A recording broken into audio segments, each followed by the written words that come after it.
Audio book वाङ्मय 66 युग निर्माण योजना दर्शन स्वरूप व कार्यक्रम चैप्टर 4 पार्ट 6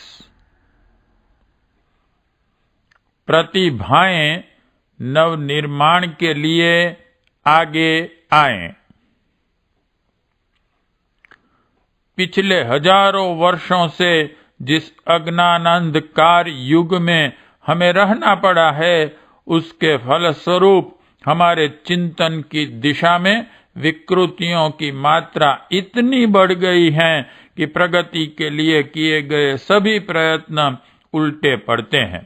सुधार और प्रगति की योजनाएं चारित्रिक दुर्बलता से टकराकर निष्फल हो जाती हैं, कारण कि तह तक हमें जाना होगा और भावनात्मक नवनिर्माण के लिए एक ऐसा प्रचंड अभियान चलाना होगा जो जनमानस को चरित्र, निष्ठा, आदर्शवादिता, मानवीय सद्भावना, प्रचंड कर्मठता और औचित्य को अपनाने की साहसिकता से ओतप्रोत कर दें। इस अभियान आंदोलन को जितनी सफलता मिलती जाएगी, उसी क्रम से प्रगति का पथ प्रशस्त होता चला जाएगा। हमें जनमानस में प्रबल प्रचार द्वारा यह बात बिठा देनी चाहिए कि मानव जीवन का श्रेष्ठतम सदुपयोग लोकमानस के परिष्कार में अधिकाधिक प्रयत्न, पुरुषार्थ, त्याग, बलिदान करना ही हो सकता है। कई व्यक्ति ईश्वर भक्ति और साधना उपासना में जीवन की सार्थकता सोचते हैं। उन्हें जानना चाहिए कि विश्व मानव में व्यापक रूप से समाई हुई आत्मा का नाम ही परमात्मा है। जप, तप व ध्यान का प्रयोजन अंतःकरण को इतना निर्मल बनाता है कि दूसरों के दुख में अपना दुख और दूसरों के सुख में अपना सुख जुड़ा हुआ परिलक्षित होने लगे। ऐसा करुण, पवित्रता, उदारता और ममता से भरा हृदय ही ईश्वर के निवास का परम प्रिय स्थान हो सकता है। वसुधैव कुटुम्बकम की भावना अंतरंग में जमाकर स्वार्थ का परमार्थ के लिए उत्सर्ग कर देना, यही पूर्णता, आत्म साक्षात्कार और ईश्वर प्राप्ति की स्थिति है। ईश्वर खुशामदी, लालच या रिश्वतखोर आदमी का नाम नहीं, वह उदात्त भावनाओं का एक उत्कृष्ट प्रवाह मात्र है। जिसके अंतःकरण में भी वह बहने लगे, समझना चाहिए कि उसे ईश्वर प्राप्ति का लक्ष्य प्राप्त हो गया। इस उपलब्धि के लिए साधक को अपनी गतिविधियां लोक मंगल में नियोजित करनी चाहिए। इस संदर्भ में सबसे श्रेष्ठ सत्कर्म की साधना जनमानस को परिष्कृत करने के प्रयत्नों द्वारा ही हो सकती है। कई व्यक्ति सोचते हैं कि धन की वृद्धि होने से लोगों के कष्ट दूर हो जाएंगे, इसलिए वे आर्थिक उन्नति के साधन खड़े करने में दत्तचित्त रहते हैं। इस प्रकार के प्रयत्न अनावश्यक हैं, यह नहीं कहा जा रहा, पर इस तथ्य को जान ही लेना चाहिए कि दुर्बुद्धि के साथ बढ़ी हुई संपदा सांप को दूध पिलाने की तरह व्यसन, व्यभिचार, अपव्यय, विलास, अहंकार, दर्प, कलह आदि बढ़ाने का ही निमित्त बनती हैं। ऐसी संपदा ठहरती भी नहीं, बारूद की तरह जलकर देखते देखते स्वाहा हो जाती हैं। संपदा तभी उपयोगी है जब उसके साथ सद्बुद्धि और सद्भावना भी बढ़े। धन का सदुपयोग तो ऐसी ही स्थिति में संभव है। सद्गुणी व्यक्ति अपने पुरुषार्थ से आवश्यक उपार्जन आसानी से कर लेता है और यदि साधन थोड़े हों तो भी मित व्ययता पूर्वक काम चलाकर आनंद और संतोष के साथ दिन गुजार लेता है। इसलिए धन संपत्ति बढ़ाने की योजनाएं बनाने में भी पहले सत्प्रवृत्तियां बढ़ाने की बात सोचनी चाहिए। कई व्यक्ति राजनीति को सर्वोपरि मानते हैं और सोचते हैं कि शासन सत्ता अपने हाथ में आ जाए अथवा जो लोग शासन कर रहे हैं वे अपने अनुकूल बन जाएं तो व्यक्ति और समाज का उत्कर्ष हो सकता है। ऐसे लोगों को जानना चाहिए कि जब तक चरित्र निष्ठा की नींव मजबूत न होगी तब तक जो भी व्यक्ति सत्ता संभालेंगे वे आदर्शहीन, ओछी मनोभूमि के कारण कोई ठोस काम न कर सकेंगे। बाहर से सिद्धांतों की लंबी चौड़ी बातें करते रहेंगे पर भीतर ही भीतर उस तरह के ताने बाने बुनेंगे जिससे उनकी स्वार्थ साधना संभव हो सके। गुटबाजी और गिरोहबंदी खूब चलती है। उसका प्रभाव सरकारी मशीन पर पड़े बिना नहीं रहता और भ्रष्टाचार आकाश पाताल को छूने लगता है। प्रश्न दल या वाद का नहीं, उद्देश्य का है। उद्देश्य ऊंचा हो तो कोई भी दल, कोई भी वाद समाज को ऊंचा उठा सकता है और यदि नीयत साफ न हो तो ऊंचे से ऊंचे वाद को आज भी लोग नीच से नीच कर्म करते देख सकते हैं।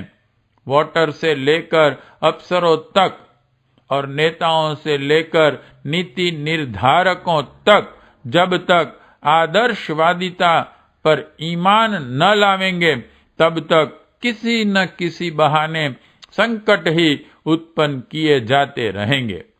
एक समस्या सुलझने न पावेगी कि दूसरी खड़ी हो जाएगी। आज देश के सामने जितनी समस्याएं हैं उनमें से 3/4 शासकों की आपाधापी के कारण उत्पन्न हुई है।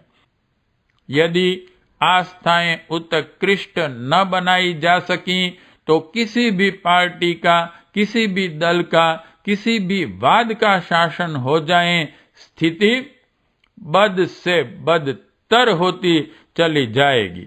भावनाएं ऊंची हों तो बदनाम शासन तंत्र तक आदर्श हो सकता है। राम राज्य में उत्कृष्ट शासन ही था जिसकी गरिमा गाते हुए हम थकते नहीं हैं। दूसरी ओर आज के पाकिस्तानी प्रजातंत्र और साम्यवादी चीन की करतूतें हम आंखों के सामने देख रहे हैं। अमुक धर्म वाले लोगों का शासन हो जाने से संसार में सुख शांति हो सकती है, यह सोचना भी व्यर्थ है। यूरोप में इस शताब्दी के दोनों महायुद्ध ईसाई धर्मावलंबियों के बीच ही हुए हैं। भारत में आल्हा उदूल की सामंती लड़ाइयां हिंदू के बीच थी। देवता और असुर दोनों हिंदू धर्मानुयायी थे। इतिहास बताता है कि किसी भी धर्म का लेविल मानवीय श्रेष्ठता की गारंटी नहीं हो सकता। आंतरिक महानता जीवित हो तो धर्म संप्रदाय का भेद मानवीय प्रेम, सहयोग और शांति प्राप्ति के मार्ग में तनिक भी बाधक नहीं हो सकता। इन तथ्यों पर गहराई से विचार करने के बाद यह भ्रम आसानी से दूर हो सकता है कि आर्थिक उन्नति, राजसत्ता, संप्रदाय, अभिवर्धन आदि माध्यमों से प्रस्तुत विषमताओं तथा विभीषिकाओं को दूर किया जा सकता है।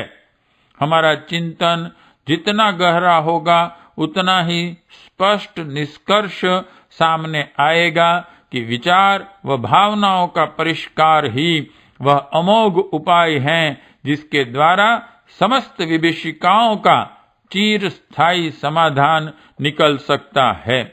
व्यक्तिगत जीवन की सफलता के लिए आस्तिकता, धार्मिकता एवं साधना का प्रतिपादन किया जाता है, उसकी सार्थकता एवं सफलता हमारी उत्कृष्ट मनोभूमि पर ही आधारित है।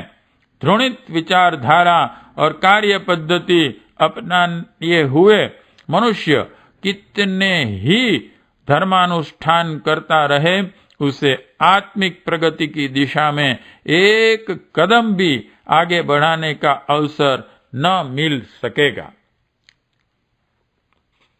यह चिंतन हर विवेकवान व्यक्ति को इस निष्कर्ष पर पहुंचा सकता है कि उसे परमार्थ प्रयोजन के लिए भावनात्मक नवनिर्माण के आंदोलन में एक निष्ठ भाव से लग जाना चाहिए। आत्म कल्याण और विश्व मंगल के लिए इससे बढ़कर और कोई उपयुक्त मार्ग हो ही नहीं सकता। जिनकी मनोभूमि पशु परिघी की है, जो पेट और प्रजनन के अतिरिक्त तीसरी बात सोच समझ ही नहीं सकते, उनसे कुछ कहना ही नहीं। इसी प्रकार जिनकी क्षमता अति स्वल्प और परिवार अति विस्तृत है, उनको भी निर्वाह से आगे की बात सोच सकना कठिन है। ऐसे लोग भले मानस की तरह स्वयं जी लें, इतना ही पर्याप्त है। उनसे अधिक आशा कैसे की जाए, पर सभी लोग ऐसे नहीं होते। बहुत लोग ऐसे हैं जिनके मन में देश, धर्म, समाज, संस्कृति, लोक, परलोक, जीवन, लक्ष्य, धर्म, कर्तव्य, आत्मा, परमात्मा जैसे स्तर के विचार उठते हैं और आदर्शवादिता की भावनाएं हिलोर लेती हैं। ऐसे लोगों से अनुरोध है कि वे निर्वाह की समस्या को औसत भारतीय जैसी सादगी के साथ सुलझाने में संतुष्ट हो जाएं। अमीरी, बड़प्पन, शेखी, अहंता और अय्याशी की कल्पना के घोड़े से नीचे उतर आवे। शरीर यात्रा की व्यवस्था जुटाने तक ही सीमित रहें और बची हुई क्षमता, योग्यता, प्रतिभा एवं संपदा को लोक मंगल के लिए नियोजित करने की बात सोचे। महामानवों का, दूरदर्शियों का, बुद्धिमानों का यही रास्ता है। इस स्तर की गतिविधियां अपनाकर ही कोई व्यक्ति मानव जीवन को सार्थक बना सकता है, आत्म संतोष और आत्म कल्याण पा सकता है और ईश्वर ने अमानत रूप जो प्रतिभा दी है, उसे परमार्थ प्रयोजन में नियोजित कर असंख्य आत्माओं को कल्याण पथ पर अग्रसर कर सकता है। संसार में व्याप्त कष्टों और संकटों का निवारण करना भी ऐसे ही आदर्शवाद अपनाने वाले लोगों के द्वारा संभव होता है। हमें यह समझ लेना चाहिए कि अगले दिन आर्थिक समता लेकर आ रहे हैं। संसार में धर्म, समाज आदि का स्वरूप जो भी रहे, पर आर्थिक समता निश्चित रूप से आकर रहेगी। आने वाले समय में संसार में एक भी व्यक्ति अमीर न रह जाएगा। पैसा बंट जाएगा, पूंजी पर समाज का नियंत्रण होगा और लोग केवल अपने निर्वाह मात्र के अर्थ साधन उपलब्ध कर सकेंगे। राजे रईस जिस तरह समाप्त हो गए, हमने आंखों देख लिया, अब यह भी इन्हीं से देखने को तैयार रहना चाहिए कि कोई व्यक्ति अमीरी न रख सकेगा। बेटे पोतों के लिए दौलत छोड़ मरना किसी के लिए भी संभव न होगा।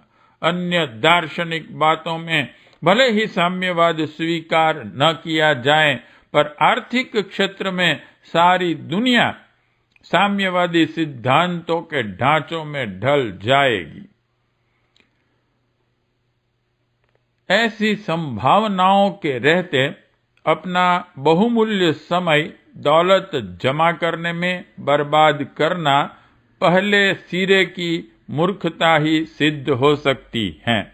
नीति अनीति से कमाया जाए और वह फिर बेरहमी से छीन जाए तो रोने कलपने के अतिरिक्त उस विडंबना से और क्या हाथ लगने वाला है। उचित यही है कि हर विवेकवान दूरदर्शी व्यक्ति निर्वाह के स्वल्प साधनों की व्यवस्था बनाकर उतने भर से संतुष्ट रहे और समय से लेकर प्रतिभा तक, आकांक्षाओं से लेकर संपदा तक जो कुछ भी साधन सामग्री प्राप्त है उसका अधिकाधिक अंश लोक मंगल के लिए देकर जनमानस के परिष्कार के लिए पूरी श्रद्धा और तत्परता के साथ जुट जाएं। आज लोभ और स्वार्थ की, अहंता और ममता की हवा बह रही है, पर यह हवा मात्र है। कुछ अग्रगामी लोग आगे आएं तो दूसरी तरफ की हवा भी चला सकते हैं। बुद्ध के अनुयायियों ने उत्सर्ग की हवा बहाई तो लाखों युवक युवती यौवन और वैभव का सुख छोड़ परमार्थ प्रयोजन के लिए भिक्षु भिक्षुणी का कष्ट साध्य जीवन जीने के लिए तत्पर हो गए। गांधी की आंधी चली तो आवश्यक कामों और रंगीन सपनों को पैरों तले कुचलते हुए लाखों मनस्वी झेल यातनाएं और फांसी गोली खाने के लिए चल पड़े। हवा स्वार्थ की भी हो सकती है, परमार्थ की भी। स्वार्थ के कोल्हू में जिस बुरी तरह पिलाई पिसाई होती है, परमार्थ की रीति नीति उससे कुछ सरल और सस्ती ही पड़ती है। लोग समझते भर हैं कि संकीर्ण स्वार्थ सिद्धि में लगे हुए सुखी हैं। वस्तुतः परमार्थ के लिए उतना श्रम किया जाए और कष्ट सहा जाए तो व्यक्ति 100 गुना अधिक संतोष और गर्व गौरव प्राप्त कर सकता है। सोचने का ढर्रा भर ही है जो मनुष्य की गतिविधियों को जकड़े बैठा रहता है। यदि उस ढर्रे में आदर्शवादिता का थोड़ा सा पुट जुड़ जाए तो मनुष्य वाल्मीकि डाकू से संत वाल्मीकि बनने की प्रक्रिया मिनटों में चरितार्थ करके रख दें। हमें ऐसा ही वातावरण पैदा करना चाहिए कि विवेकशील लोग संकीर्ण स्वार्थपरता की जंजीरें तोड़कर लोकमंगल के परमार्थ प्रयोजन अपनाते हुए दिखाई देने लगें। नव निर्माण के लिए विवेकशील प्रतिभाओं की बड़ी संख्या में आवश्यकता पड़ेगी। इस अभाव की पूर्ति हमें साहसिक आदर्शवादिता की प्रेरणा को प्रखर बनाकर करना चाहिए। अपने परिवार के हर व्यक्ति को 1 घंटा समय और 20 पैसा ज्ञान यज्ञ के लिए नियमित रूप से देने की प्रेरणा देकर हम लोक मानस में इसी सत्प्रवृत्ति के बीज बो रहे हैं। जब यह अंकुरित होंगे, फलेंगे, फूलेंगे तो एक से एक बढ़कर प्रखर व्यक्तित्व युग की चुनौती स्वीकार करने के लिए उत्सर्ग के पथ पर अग्रसर होते दिखाई पड़ेंगे। ढलती आयु के लोगों को बड़े बच्चे स्वावलंबी बनाने और छोटे बच्चे उनके जिम्मे छोड़कर वानप्रस्थ की धर्म परंपरा अंगीकार करनी चाहिए। सादा जीवन जिए और थोड़ी देखभाल घर की करें और शेष समय समाज सेवा के लिए लगाएं। यही वानप्रस्थ परंपरा है। यदि यह फिर सजीव हो उठे तो समाज को लाखों अनुभवी और परिपक्व बुद्धि के प्रभावशाली कार्यकर्ता अवैतनिक रूप से मिल सकते हैं और नवनिर्माण की आवश्यकता पूर्ति में भारी सहायता मिल सकती है। जिनके पास इतनी संचित संपत्ति है कि उसके ब्याज भाड़े से काम चल सकता हो, उन्हें अधिक उपार्जन का लालच छोड़कर परमार्थ प्रयोजन में ही लगना चाहिए। पेंशनर, प्रोविडेंट फंड प्राप्तकर्ता, मकान और जमीन के मालिक इन साधनों को अपने निर्वाह में खर्च कर डालें। यह न सोचें कि जो जमा पूंजी है उसे बेटे, पोतों या संबंधी रिश्तेदारों को देकर जाएंगे और मरते दम तक अपनी हड्डी घींचते रहेंगे। यह लालच और मोह किसी व्यक्ति की मनोभूमि की क्षुद्रता ही सिद्ध करेगा, भले ही वह पाठ पूजा की लकीर पीटकर अपने बारे में ऊंची बातें सोचने लगे हों। हमें अध्यात्म की विडंबना से संतुष्ट नहीं होना चाहिए, वरन व्यावहारिक जीवन में आध्यात्मिक आचरण का प्रयोग करना चाहिए। यह लालच और ममता को घटाने और परमार्थ प्रयोजनों में तत्पर होने से ही संभव हो सकता है। जिन परिवारों में कई भाई कमाते हैं, वे एक भाई का खर्च मिल बांटकर अपने जिम्मे ले लें और उसे लोक मंगल के लिए काम करने दें। नौकरी करने वाली महिलाएं स्वयं घर खर्च चलाएं और अपने पतियों को समाज सेवा का काम करने दें। जिन्हें अपनी वासना पर नियंत्रण हो और बिना विवाह के काम चला सकते हों, वे लोक सेवा के लिए अपना जीवन दान करके उस झंझट से बच सकते हैं। विवाह अनिवार्य नहीं है। जो नर नारी उसके बिना रह सकते हों, वे अपने जीवन को अधिक उपयोगी काम के लिए खर्च करने का साहस कर सकें तो उसे प्रशंसनीय ही कहा जाएगा। ऐसे भी दंपति हो सकते हैं जो बच्चे पैदा न करें और दोनों मिलकर लोक मंगल के महान प्रयोजन में कंधे से कंधा मिलाकर जुटे रहे। जिनकी आमदनी पर्याप्त है, वे लोक सेवी कार्यकर्ताओं का निर्वाह खर्च अपने जिम्मे लेकर उन्हें सेवा करने की सुविधा दे सकते हैं। छुट्टी का दिन तथा नित्य के समय में से थोड़ा समय देकर कार्य व्यस्त लोग भी परमार्थ प्रयोजनों के लिए कुछ समयदान नियमित रूप से करते रह सकते हैं। आज के व्यक्ति का सारा समय उचित आवश्यकताओं की पूर्ति में ही नहीं लगता, उसे तो कम समय में भी पूरा किया जा सकता है। आधे से अधिक समय तृष्णा और ममता की, अहंकार और विलासिता की, गपबाजी और आलस्य प्रमाद की पूर्ति में लगता है। यदि विवेक जाग पड़े, परमार्थ प्रयोजनों की महत्ता समझ ली जाए, तो समय को उस बर्बादी से बचाया जा सकता है जो आमतौर से हर व्यक्ति करता रहता है। 8 घंटे रोटी कमाने के लिए 10 घंटे शयन विश्राम के लिए लगाए जाएं तो कुल 18 घंटे ही हुए। 24 घंटे में से 6 घंटे तब भी बचते हैं। यदि समय की उपयोगिता, महत्ता और उसकी लोक मंगल की गरिमा को समझा जाए तो उसका एक अंश परमार्थ प्रयोजनों के लिए लगाया जा सकना सहज ही संभव हो सकता है।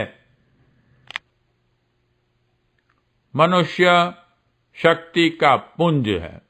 उसकी भावना, प्रतिभा, योग्यता और चेष्टा जिस दिशा में लगेगी, उसी में सफलता मूर्तिमान हो जाएगी। नवनिर्माण के लिए प्रतिभाशाली, भावनाशील, लोक सेवी सज्जनों का समय और सहयोग मिल सके तो निसंदेह यह कठिन दिखने वाला कार्य सरल और सफल बन सकता है। पार्ट 6 समाप्त।